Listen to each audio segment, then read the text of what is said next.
Hello, you're watching World News, live from Warsaw. My name is Sasha Farbach.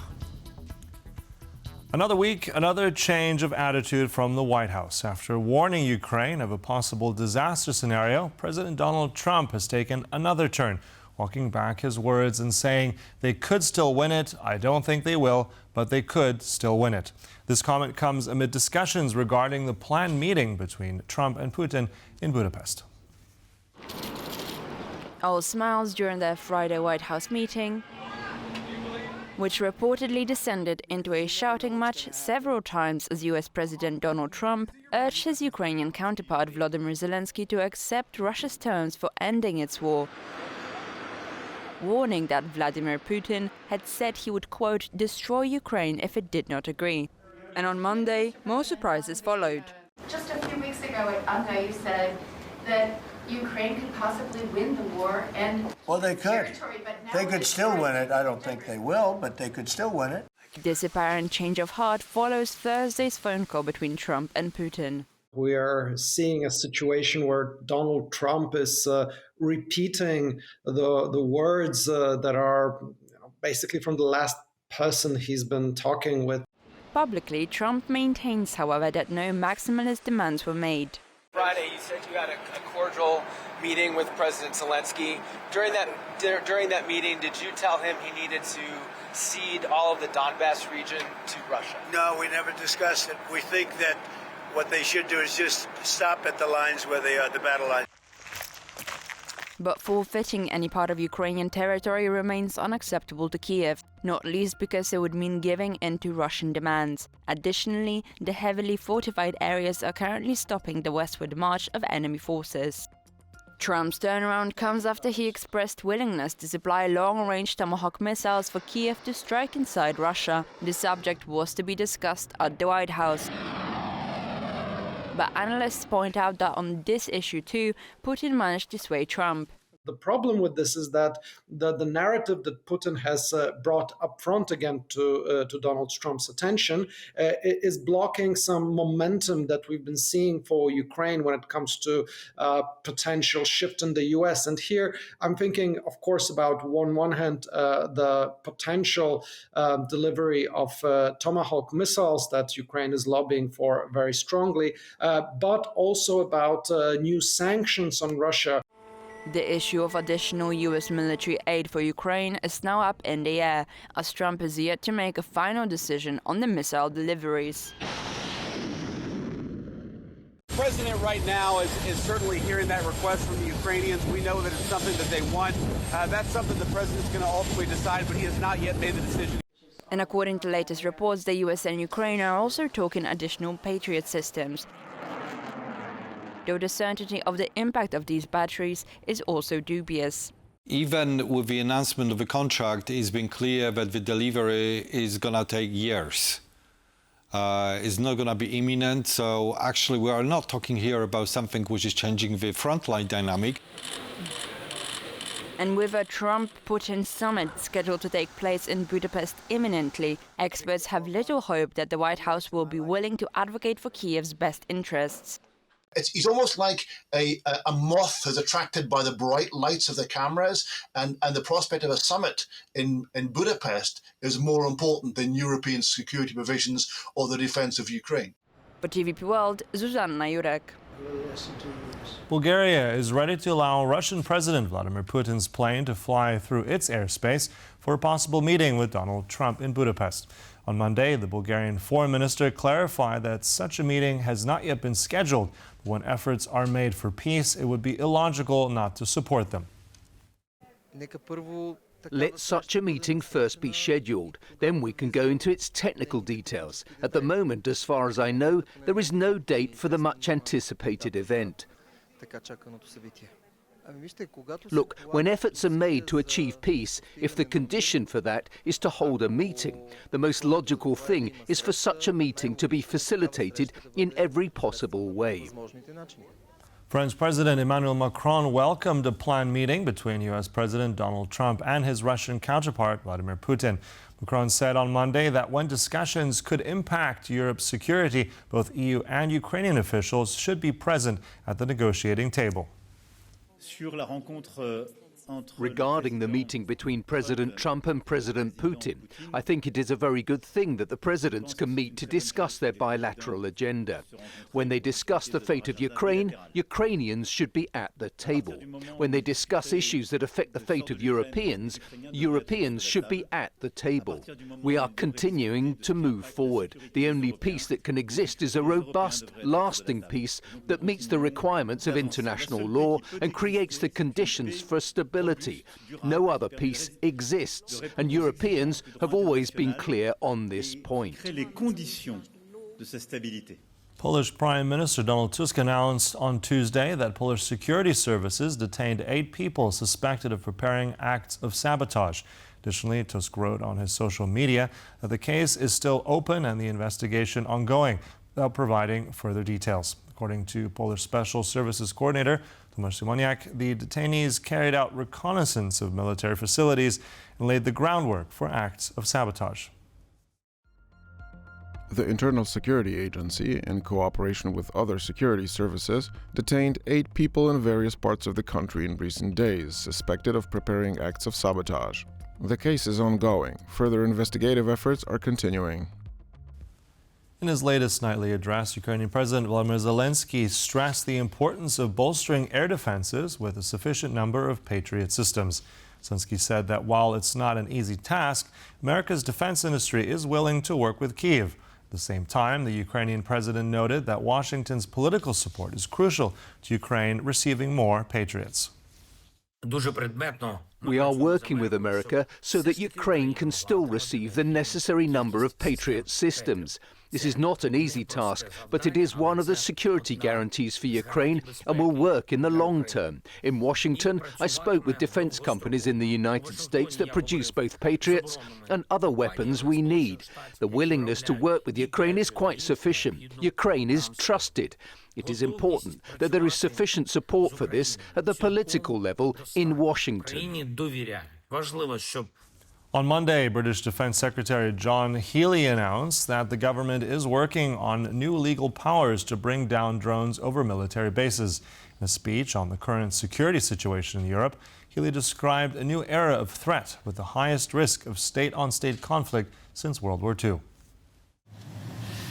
Here at home, we continue to defend ourselves daily against threats that range from the seabed to cyberspace.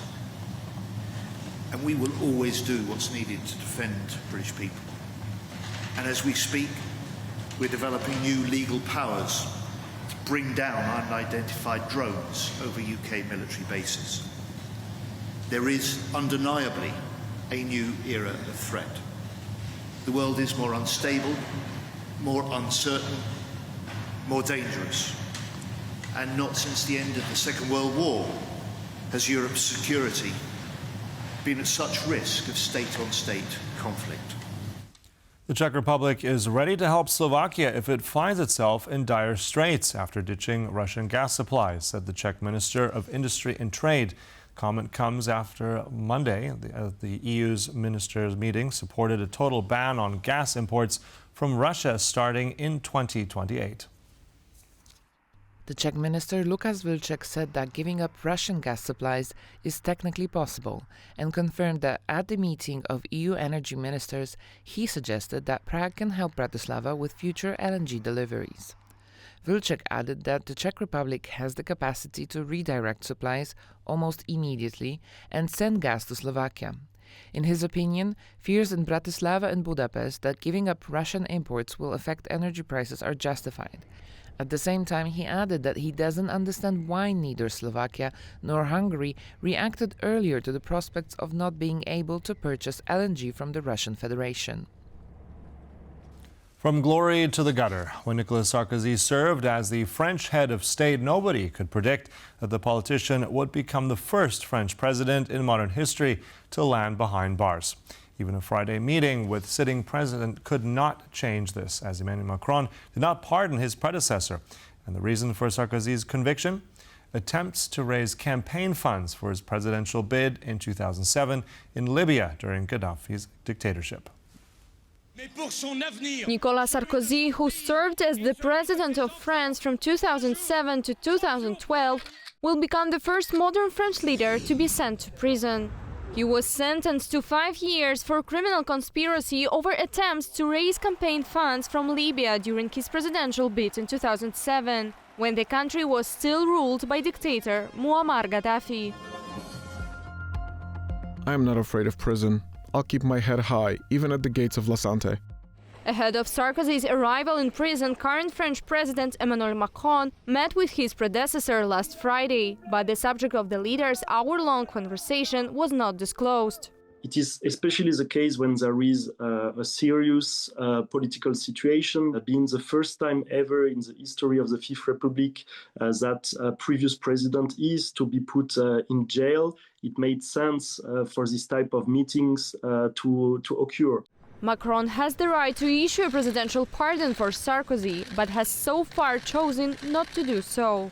It says a lot also about the political situation in which we are, since Nicolas Sarkozy was a political opponent of Emmanuel Macron. Analysts also say this as a sign of an ailing Macron administration struggling to hold on to power. In France, we may have a judicial system which is sensibly politicized. As the judge who has incarcerated Nicolas Sarkozy was precisely a few years ago one of the judges who were opposing his policy.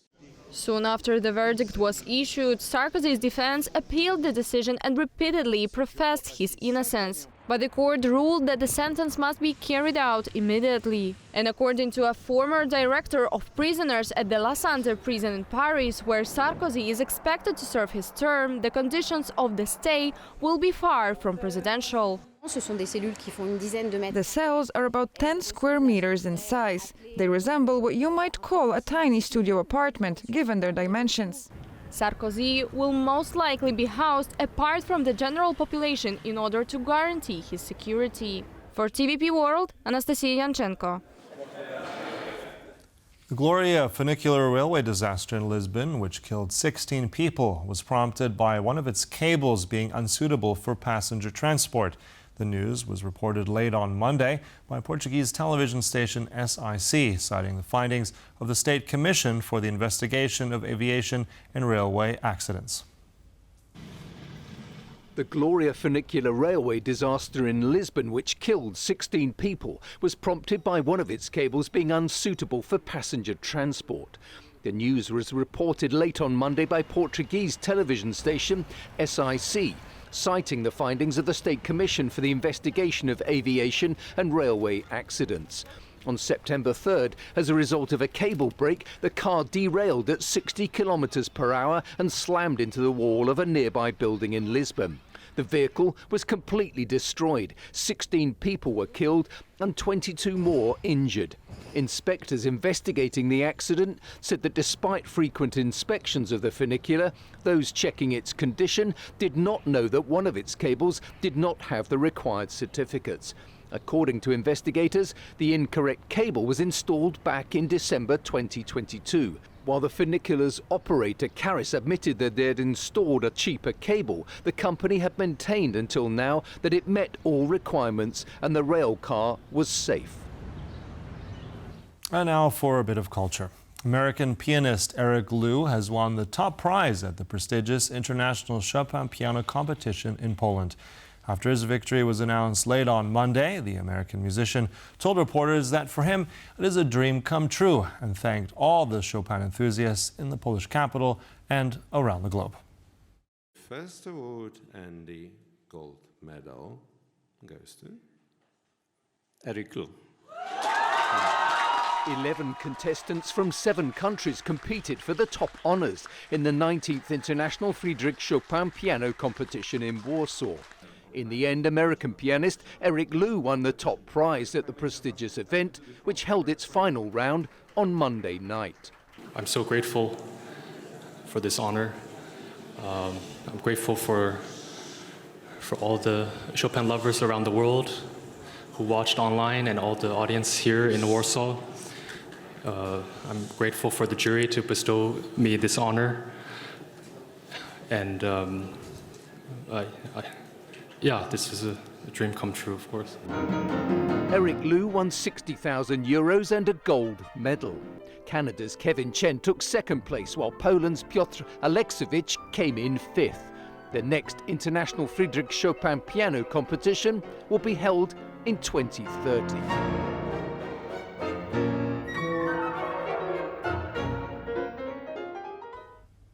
And on that musical high note, we end this World News Update, but there's more right here on TVP World, so don't go away.